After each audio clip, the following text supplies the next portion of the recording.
আসসালামু আলাইকুম দর্শক, এবার হয়তোবা কোনো একটা কিছু ঘটতে যাচ্ছে। দেখেন, আমাদের যে প্রধান উপদেষ্টা ডক্টর মোহাম্মদ ইউনূস, তিনি জাতিসংঘে ভাষণ দেওয়ার জন্য নিউ ইয়র্কে যাচ্ছে। আর সেই নিউ ইয়র্কে যাওয়ার জন্য এই এই প্রথম কোনো রাজনৈতিক দলের নেতাদেরকে তিনি সফর সঙ্গী হিসেবে নিয়ে যাচ্ছেন। আগে গেছেন তিনি তার যে আশেপাশে যারা ছিল তাদেরকে নিয়ে গেছেন, এবার তিনি রাজনৈতিক নেতাদেরকে নিয়ে গেছেন। ৮০তম অধিবেশনে যোগ দিতে ২২শে সেপ্টেম্বর তিনি দেশ ছাড়বেন। আর সেখানে ২৬শে সেপ্টেম্বর সেখানে তিনি বক্তব্য দেবেন। তবে চারজন নেতাকে নিয়ে যাওয়ার এই বিষয়ে আবার কথা বলছেন যে পররাষ্ট্র উপদেষ্টা তৌহিদ আহমেদ আছেন, তিনি কথা বলছেন। তিনি বলছেন যে সামনে নির্বাচন, একদিকে সামনে নির্বাচন, আর একদিকে আমরা নির্বাচন দিয়ে যেহেতু রাজনৈতিক দল এই নেতাদের হাতে ক্ষমতা দিয়ে যাব, সেই কারণে আমরা রাজনৈতিক নেতাদেরকে নিয়ে যাচ্ছি। সেখানে রোহিঙ্গা বিষয়ে কথা হবে বা আরও অনেকগুলো কথা হবে, সেগুলো তারা যাতে সেখান থেকে বুঝতে পারে এই বিষয়গুলো নিয়ে।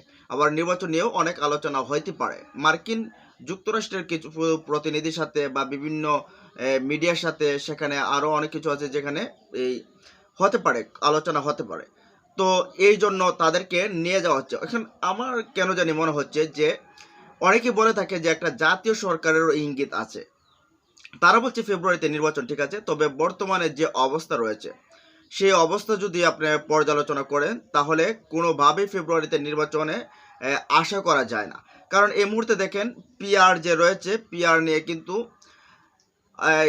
জামাত ইসলামী চাচ্ছে, ইসলামী আন্দোলন, তারপরে আর খেলাফত মজলিস বা এরকম আরও অনেকগুলো দল চাচ্ছে পিআর পদ্ধতিতে নির্বাচন, সংখ্যানুপাতিক নির্বাচন যেটা। আর বিএনপি একা সেটার বিরোধিতা করেছে, তার সাথে সাথে কয়েকটা দল থাকতে পারে, তারা বিএনপির বিরোধী পিআরের বিরোধিতা করছে।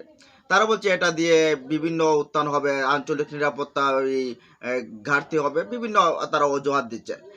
তারপর বলতেছে যে তাদের যে সংসদ স্টেবল হবে না, যখন তখন সংসদ ভেঙে যেতে পারে। এখন সংসদ ভেঙে যেতে পারে কিনা, যদি সরকার ভালো চালায় তাহলে তো সরকার থাকবে, আর যদি ভালো না চালায় তাহলে তো সংসদ ভেঙে দেওয়া উচিত।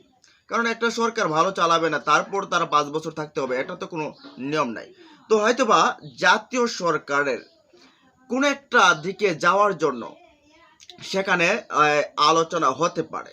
কারণ যে দেখেন আপনি সেখান থেকে বিএনপির মির্জা ফখরুল আহমেদ, তারপরে জামাত ইসলামীর আব্দুল্লাহ মোহাম্মদ তাহের, এনসিপির তারপর এই আক্তার আহমেদ, আবার বিএনপির তারেক রহমানের উপদেষ্টা, পররাষ্ট্র বিষয়ক উপদেষ্টা হুমায়ুন কবিরকে নিয়ে গেছেন। তো এখানে আবার অনেকে মতামত দিয়েছেন যে বিএনপির কাছ থেকে কেন দুইজন নিয়ে গেলেন।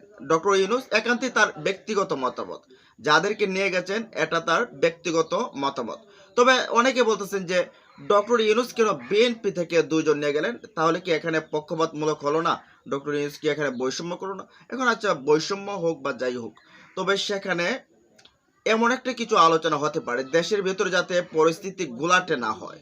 হয়তোবা যদি জাতীয় সরকার আসতেও পারে, আবার না ডক্টর ইউনূসকে প্রদান করে জাতীয় সরকার আসতে পারে, যেটা অনেক দিনের চাওয়া বিভিন্ন রাজনৈতিক দলগুলোর। আবার সামনে নির্বাচনটাও হতে পারে, তবে নির্বাচনে যাতে জঞ্জাল, তারপরে বিশৃঙ্খলা, এই উশৃঙ্খল পরিবেশ তৈরি না হয়, এটা নিয়েও হয়তো বা অনেক আলোচনা হতে পারে সেখানে।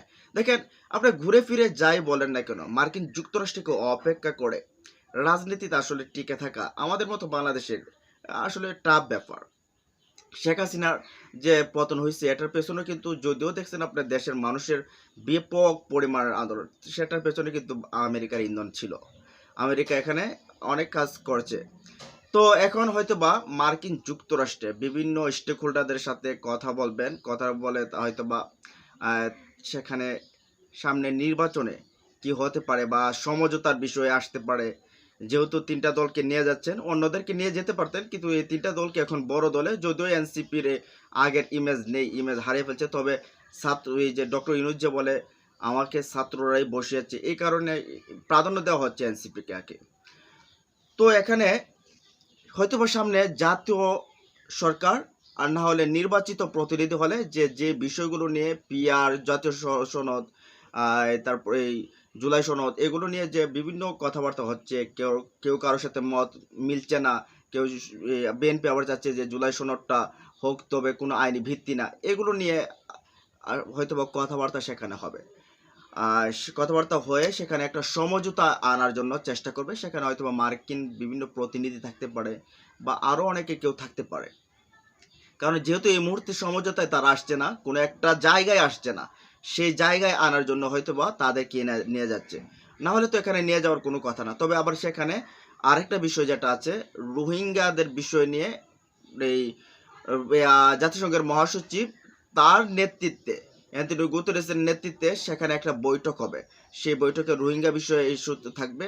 সেই বিষয়গুলোতে হয়তো বা যে সামনে যেহেতু নির্বাচিত সরকার আসবে, এখন এই বিষয়গুলো জানিয়ে রাখার জন্য কি আলোচনা হচ্ছে, কি গুরুত্ব পাচ্ছে, সেই বিষয়গুলো আসলে জানিয়ে রাখার জন্য হয়তোবা এই চারজনকে নিয়ে গেছেন।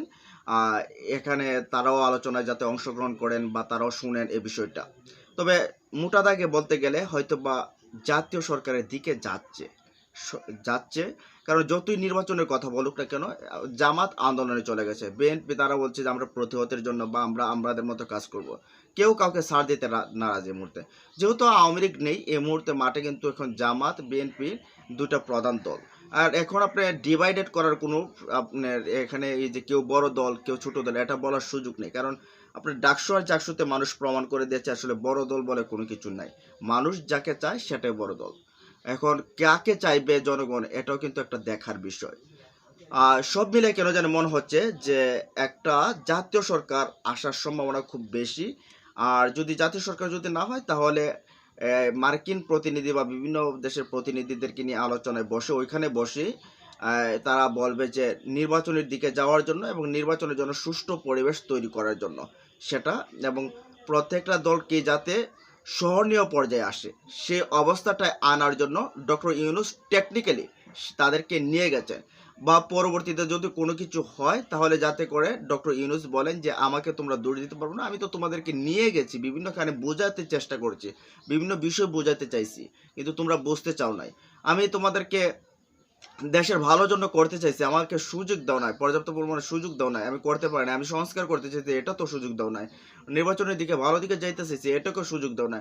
এখন যদি দেশের ভিতরে কোনো কিছু হয় যাতে পরবর্তীতে ফখরুদ্দিন আহমেদেরকে যেভাবে দুষছে মানুষ সেভাবে যাতে দুষতে না পারে, সেই কাজটাই করে যাচ্ছেন ডক্টর ইউনূস। আর এটা হচ্ছে তার টেকনিক্যালি একটা বিষয় আর কি, যে জামাতকেও নিয়ে গেলাম, বিএনপিকেও নিয়ে গেলাম, এনসিপিকেও নিয়ে গেলাম, কারণ তাদেরকে আমরা প্রধান তিনটা দল ভাবছি। আর অন্যরা যারা আছে তাদের কথা মতো চলে আসবে, এদেরকে সমঝোতায় আনতে পারলে অন্যরা সমঝোতায় আসবে। তো চেষ্টা চালাচ্ছেন হয়তো বা নির্বাচনের দিকে ভালোভাবে একটা নিয়ে যাওয়ার জন্য, বা হয়তো বা হতে পারে জাতীয় নির্বাচনের জন্য। তো আপনাদের আসলে ধারণাটা কি জানাই দিন কমেন্ট বক্সে। ভালো থাকুন, সুস্থ থাকুন, আল্লাহ হাফেজ।